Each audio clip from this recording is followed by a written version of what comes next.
Welcome students. I am Mr. Simanchal Panda going to start the class for pharmaceutical suspension from industrial pharmacy. Before we start the class, we should know about various dosage form. They are solid, liquid, semi-solid, and beyond that there are different physics systems like aerosols. So among those solid dosage form, there are tablet, capsules, powders, and many more pellet granules. These are the different solid dosage form. Liquid dosage form, that may be emulsion, suspension, elixir, syrup. If you are coming under the semi-solid dosage form, that may be creams, ointment, etc. So if we will start the liquid dosage form and biphasic liquid dosage form, we can see basically the liquid dosage form can be categorized into two types. One is the monophasic liquid dosage form, second one is the biphasic liquid dosage form. So monophasic dosage form means two different phases will add together to form a uniform layer, that is known as the monophasic liquid dosage form. Like the examples are solutions. If you are taking water and we are taking the sugar and we are preparing the syrup, so it is making one layer, that is the monophasic liquid dosage form. If you are taking alcohol and water with the aromatic substance, then if we are getting the single layer, that is also elixir, is known as the monophasic liquid dosage form. The biphasic means if there are two phases and physically it is observed in two different layers, then those are known as the biphasic liquid dosage form. So if one phase is liquid, another phase is also liquid, like oil and water, those are immiscible and these are combined together to form a emulsion, then that is the example of emulsion, biphasic liquid dosage form. And if you are taking a liquid in which insoluble solid is incorporated and we can easily find them in the two different layers, then that is known as the suspension, and that is the biphasic liquid dosage form. So bi means two different phases in dosage form in liquid pharmaceutical formulation. Two immiscible liquids are present in emulsion. In suspension, one phase is liquid, another is solid. So definition of pharmaceutical suspension. Suspension is a biphasic liquid dosage form in which one phase is liquid and another phase is solid. The pharmaceutical liquid dosage form in which the solid is incorporated in the liquid medium and that can be used for the pharmaceutical purpose is known as the pharmaceutical suspension. Whenever we are preparing any suspension and in that the active ingredient is present which is having the therapeutic effect in the body, that those type of suspensions are known as pharmaceutical suspensions. So liquid dosage form is broadly classified into two types. One is the monophasic liquid dosage form, second one is the biphasic liquid dosage form. Some examples of monophasic liquid dosage forms are solutions, elixirs, syrups, etc. For the biphasic liquid dosage form, it may be emulsion and suspension. So pharmaceutical suspension is a dispersed system. That means one is the continuous, another is the dispersed. That means the solids which are incorporated and insoluble present in less quantity and these are distributed uniformly throughout the liquid medium is known as the dispersed phase. The continuous phase is the liquid or the phase in which this dispersed phase is distributed is known as the continuous phase. So depending upon that may be a flocculated or it may be deflocculated suspension. So what is a flocculated suspension? The suspension are said to be flocculated when the individual particles are in contact with each other and form a network like structure. Whereas in case of non-flocculated or deflocculated suspension, the individual particle exists as a separate entity. That means whenever we are preparing any kind of suspension, the particles are aggregate together. That may, if we are taking the starch-like structure, these are having their structure which are entangled to each other. The polymers will repeat and this polymer will attract to form a flocculated layer, that means one will form network with another, and the network like structure will make the substance to be get suspend for a long time. So deflocculated suspension, the deflocculated or non-flocculated suspension, in that the particle exists as a separate entity, and we know that whenever we are before we have to know about the rate of sedimentation. Rate of sedimentation means whenever the particles are present and the attractive force is generated, we can see that the particle will start to move from the upside to downside due to the action of gravity. So this settlement is known as the rate of sedimentation, and the sedimentation depend upon the various factors like the acceleration due to gravity, particle size, the density difference between the two different phase, and many more. So the rate of sedimentation is generally very slow in case of the deflocculated suspension. In the deflocculated suspension, there is no network-like structures. There are particles which are separated and are having the small particle size. So the acceleration due to gravity cannot work on the particle when the size of particle is very less. So the rate of sedimentation is very slow and the cake formation is not made easily. So we can see that non-flocculated suspension, the rate of sedimentation is low. In deflocculated or non-flocculated suspension, the sediment form is very less, and the cake for that is the cake formation. Generally, in the flocculated suspension, the cake formation is easily, and after the application of some amount of force, that can be redispersed easily. But in case of deflocculated suspension, the cake is not formed. But once the cake is formed, it cannot be redispersed again easily. So in deflocculated suspension, sedimentation is difficult to redisperse. There are various advantages of pharmaceutical suspensions, like suspension can be improved chemically, stability of the suspension can be improved. For example, procaine penicillin G drug in suspension exhibit a higher rate of bioavailability than other dosage form, as we know that there are bioavailability means the amount of drug to be absorbed in the systemic circulation. The bioavailability is high, the efficacy of the drug is also high. So whenever we are taking the solid dosage form and we are comparing with the suspension, we can see the rate of absorption is quite higher in case of suspension compared to the solid dosage form. So if we will compare, we can see that the coated tablet will have the slow rate of absorption or the bioavailability compared to the compressed tablet, and if you will compare to the capsule, it will be somewhat less, and the suspension and the solution will give the better bioavailability.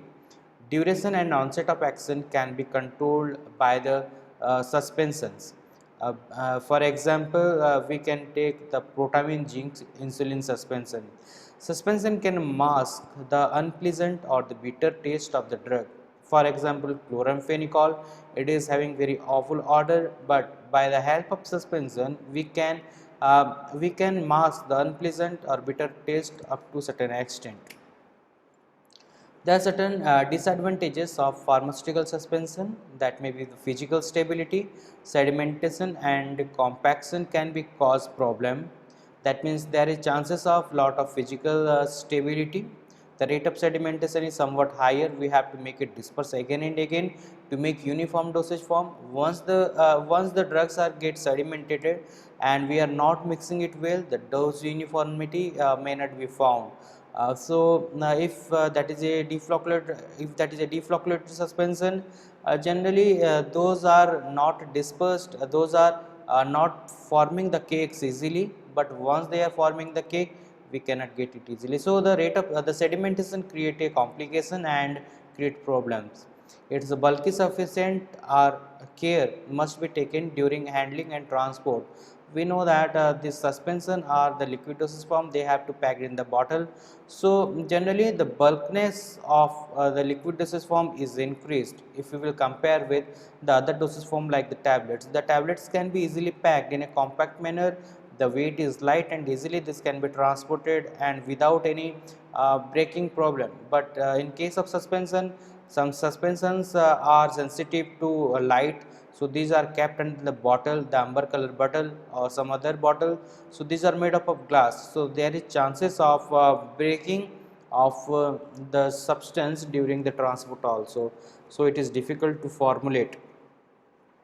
And uniform and accurate dose can not be achieved unless suspension are packed in a unit dosage form.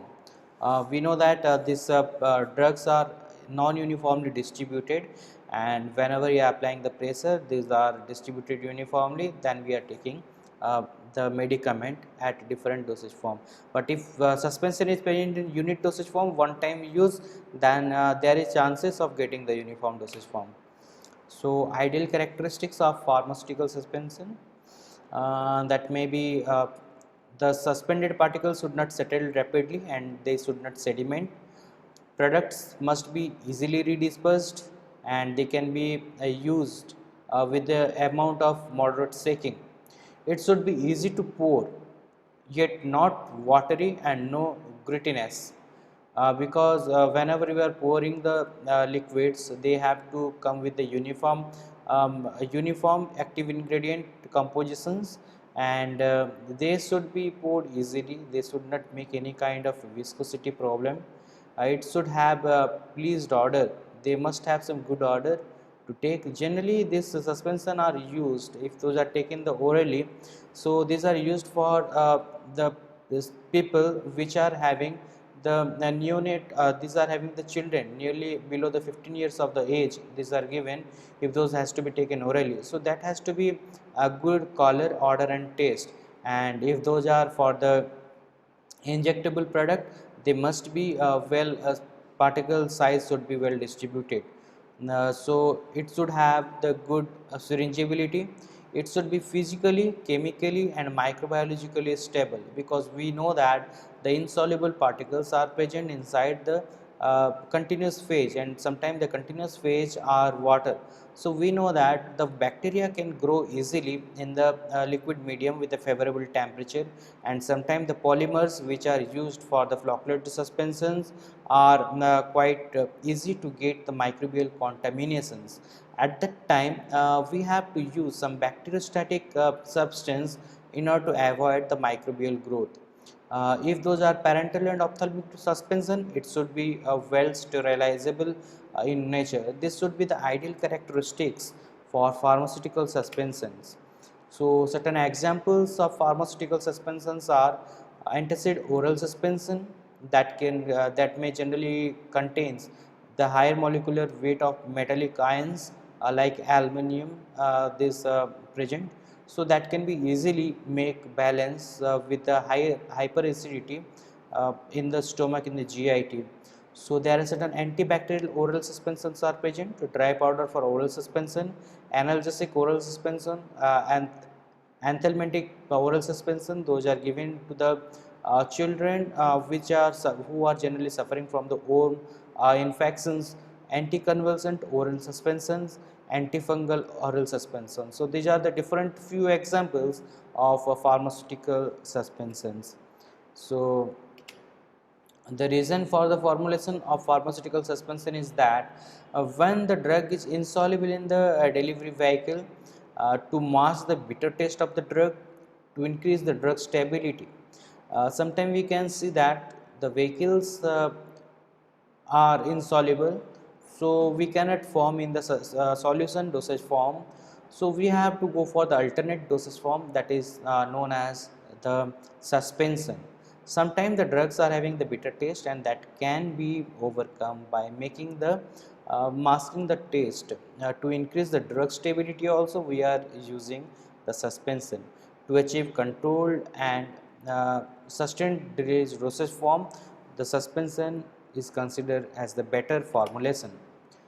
There are different suspensions basing upon the use, that may be oral suspension, then it can be externally applied suspension like calamine lotion, and the oral suspensions are like paracetamol suspension, antacids, tetracycline hydrochloride, like that. Based upon the properties of solid, that can be dilute suspension, like cortisone acetate, prednisolone acetate, concentrated suspension like zinc oxide suspensions. So basing upon the electrokinetic nature of the solid, that can be flocculated and some may be deflocculated in nature. So based on the size of the particle, it may be colloidal suspension. If the particle size is less than 1 micrometer, then suspension having the particle size of suspension less than about 1 micrometer in size is called as the colloidal suspension. The coarse suspension, if that is having more than 1 micrometer, then that is known as the coarse suspension. Suspension having the particle size of greater than about 1 micron in diameter are called as the coarse suspension. So some theoretical considerations are taken to get a good stability property like particle size control, a weighting phenomenon, sedimentation, Brownwind movement, electrokinetic and the aggregation. The particle size is controlled with if you are taking the less particle size and very less small particle size, then we can get the deflocculated suspension, the rate of sedimentation will be less. If the particle size is more than 5 micrometer, then there is chances of the rate of sedimentation. So if you are making any kind of suspension which are used for parental preparation, that should not be more than 25 micrometer, because that may block the needles and it may form some hard cake at the bottom of the container. Weighting of the particles, the weighting phenomena is very important because the two phases which are present as the like the solid and the liquid, both has to be they have some weighting property, otherwise the two phases will be separated, they cannot be uniformly distributed. The layer of absorbed air and the surface should be minimized by the weighting agents. They will reduce the surface area of the air and the liquid layer, they will replace the air with their property. So the rate of sedimentation also present, in that there are different parameters, those are used and those are explained for the Stokes equation. In the Stokes equation there are different parameters which are very useful and they are determining the rate of sedimentation, that is the diameter of the particle or the radius of the particle, then the rate of sedimentation of the velocity, that has been written as a VSD, that is the density difference, that may be rho s minus rho 0, density of the dispersed phase and density of the dispersed media, and G is the acceleration due to gravity, and is the viscosity of the dispersed medium in the poise. So these are the various different factors which were influencing the rate of sedimentation. So for today we have studied about the different parameter of suspension. Next class will come with the emulsion biphasic liquid dosage form. Thank you.